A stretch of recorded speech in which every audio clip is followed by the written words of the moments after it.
আসসালামু আলাইকুম, welcome back to my channel. আমি রিক্তা আছি আপনাদের সাথে নতুন আরও একটি রেসিপি নিয়ে। আর এটা আমার বানানো রেসিপি না, আসলে এটা আমার মেয়ে তৈরি করছে। সুজির রসবড়া, এটা মিষ্টির মধ্যেই খেতে অসাধারণ লাগে খেতে। আপনারা বাসায় অবশ্যই ট্রাই করবেন। আর আমার আজকের ভিডিওটি যদি ভালো লাগে আপনাদের, তাহলে অবশ্যই আমার চ্যানেলটিকে সাবস্ক্রাইব করে রাখবেন আর লাইক দিয়ে ভিডিওটি দেখবেন। চাইলে শেয়ারও করতে পারেন। প্রথমে একটা প্যানে ঘি দিয়ে নিয়েছে, আর ঘিটা গরম হলে সুজি দিয়ে দিতে হবে এর ভিতরে। এই সুজিটাও দিয়ে দিয়েছে। এখন কিছুক্ষণ ভেজে নিতে হবে সুজিটা।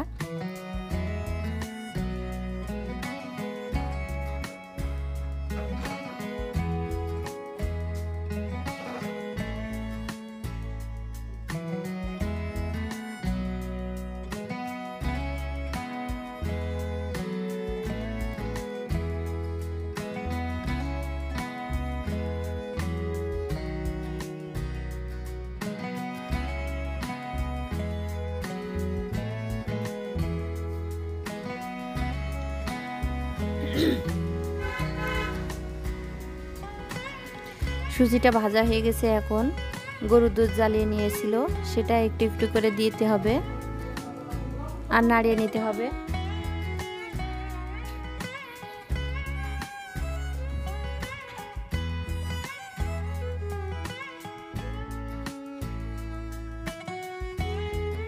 এক কাপ দুধই লেগে গেছে।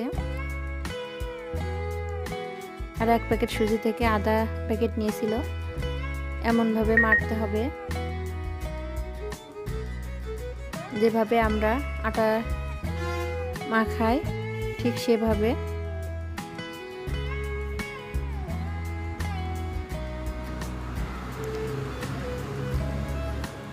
নামে নিয়েছে। এখন দুধ দিয়ে দিয়েছে, গুঁড়া দুধ, প্যাকেটের দুধ এটা। এখন ভালোভাবে চটকে মেখে নিতে হবে। ভালোভাবে না মাখালে ফেটে যাবে। এই যে এখন বড়াগুলো দুই হাতে প্রেস করে বানিয়ে নিয়েছে।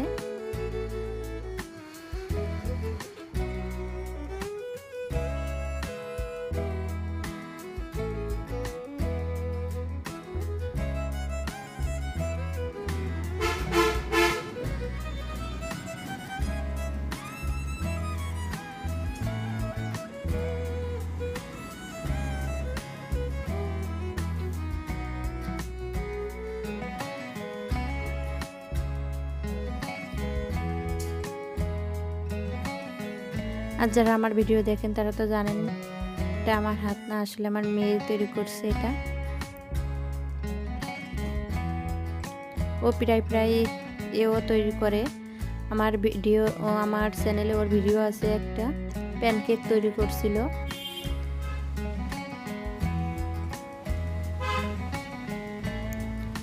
আর এই লকডাউনে স্কুল বন্ধ, তার জন্য বাসায় একটু একটু এও ট্রাই করে ইউটিউব দেখে।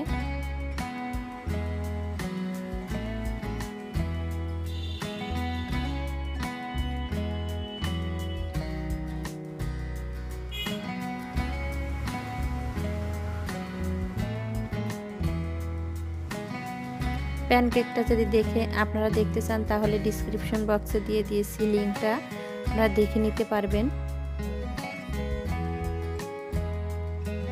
এখন একটা প্যানে চিনি দিয়ে দিয়েছে। এখন পানি দিয়ে একটা শিরা তৈরি করে নিতে হবে।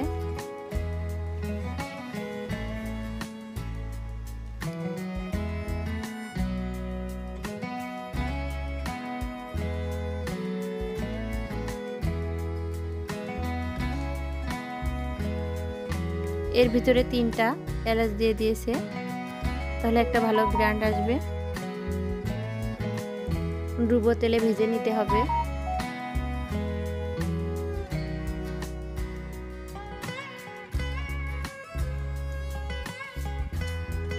আর এটা চুলার আঁচ একটু মিডিয়াম রেখে ভাজতে হবে, তা না হলে ফুলবে না। বেশ কিছুক্ষণ ধরেই এটা ভেজে নিতে হবে। আর এখন শিরার ভিতরে দিয়ে দিয়েছে।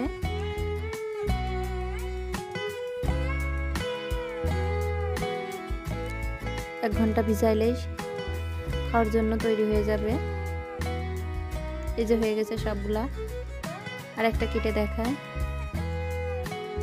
একদম মিষ্টি যেভাবে বানায় মিষ্টির মতোই, মানে খেতে ভালো হয়েছিল। আপনারা সবাই ভালো থাকবেন। ভিডিওটি ভালো লাগলে অবশ্যই একটা লাইক দিবেন। খুদা হাফেজ।